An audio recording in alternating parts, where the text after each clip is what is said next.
నిత్య పూజలివివు నేరిచిననోహో ప్రత్యక్షమైనట్టి పరమాత్మునికి నిత్య పూజలివివో.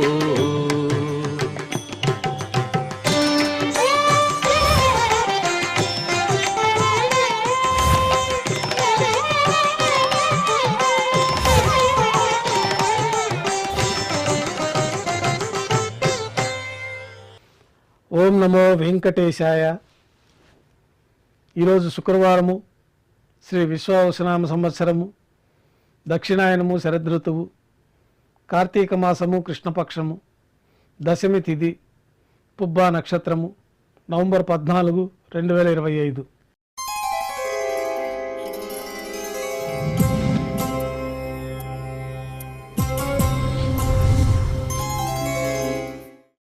ఉభయదేవేలతో శ్రీ మలయప్ప స్వామివారు మేళతాళాలతో ఊరేగింపుగా విమాన ప్రదక్షిణంగా సంపంగి ప్రాకారంలో కల కళ్యాణ మండపానికి చేరుకుంటారు.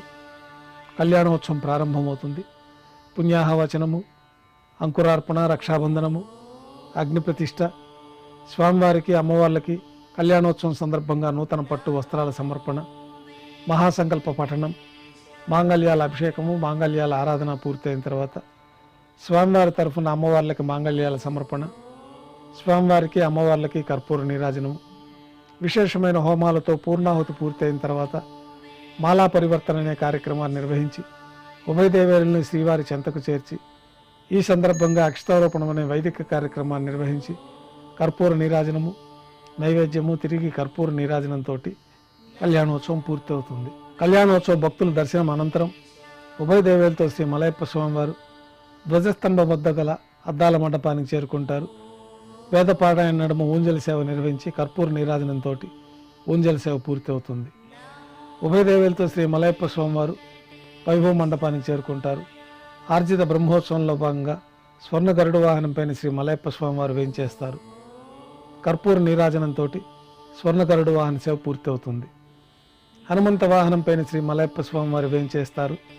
కర్పూర నీరాజనంతో హనుమంత వాహన సేవ పూర్తి అవుతుంది. పెద్ద శేషవాహనం పైన శ్రీ మలయప్ప స్వామివారు వేంచేస్తారు. కర్పూర నీరాజనంతో పెద్ద శేషవాహన సేవ పూర్తి అవుతుంది. ఉభయదేవేలతో కలిపి శ్రీ మలయప్ప స్వామివారికి కర్పూర నీరాజన సమర్పణతోటి ఆర్జిత బ్రహ్మోత్సవం పూర్తి అవుతుంది. సాయం సంధ్య వేళలో 1000 దీపాలతో అలంకరించి ఉన్న సహస్ర దీపాలంకరణ సేవ మండపానికి ఉభయదేవేలతో శ్రీ మలయప్ప స్వామివారు వేంచేస్తారు. వేదం, గానం, నాదం నడుమ సహస్ర దీపాలంకరణ సేవ నిర్వహించి నక్షత్ర నీరాజనము, కర్పూర నీరాజన సమర్పణతోటి దీపాలంకరణ సేవ పూర్తి అవుతుంది. ఉభయదేవేలతో శ్రీ మలయప్ప స్వామివారు 4 తిరువీధుల ఉత్సవం జరుపుకొని శ్రీవారి ఆలయంలో బంగారు వాకిల్లోకి వేంచేస్తారు. అక్కడ నైవేద్యం పూర్తయిన తర్వాత గర్భాలయంలో వేంచేస్తారు. వెంటనే రాత్రి తోమాల సేవ ప్రారంభమవుతుంది.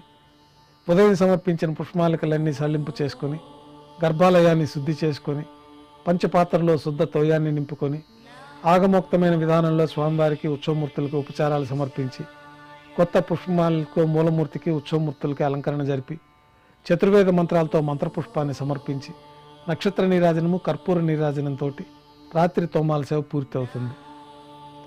అష్టోత్తర శతనామాలతో అర్చన నిర్వహించి రాత్రి నైవేద్యం, తిరువీస నైవేద్యాన్ని అనంతరం భక్తులను సర్వదర్శనానికి అనుమతిస్తారు. కొద్ది విరామం తర్వాత రాత్రి సమర్పించిన పుష్పమాలికలు సల్లింపు చేసుకొని గర్భాలయాన్ని శుద్ధి చేసి బంగారు పంచపాత్రలో బ్రహ్మ తిరువారాధన కోసమై బంగారు బిందెలోని తీర్థాన్ని సమర్పించి ఏకాంత సేవలో భాగంగా బంగారు పట్టు పాన్పు పైన కౌతుకబేరమైన శ్రీ భోగ శ్రీనివాసమూర్తి వారిని వేంచేపు చేసి ఏకాంత సేవలో భాగంగా వారికి దారోష్ణమైన గోక్షీరము, జీడిపప్పు, ద్రాక్ష, కలకండ కలిపిన మిశ్రమం నైవేద్యంగా సమర్పించి పండ్లు నైవేద్యంగా సమర్పించి కర్పూర నీరాజనంతో ఏకాంత సేవ పూర్తి అవుతుంది. ఓం నమో వెంకటేశాయ.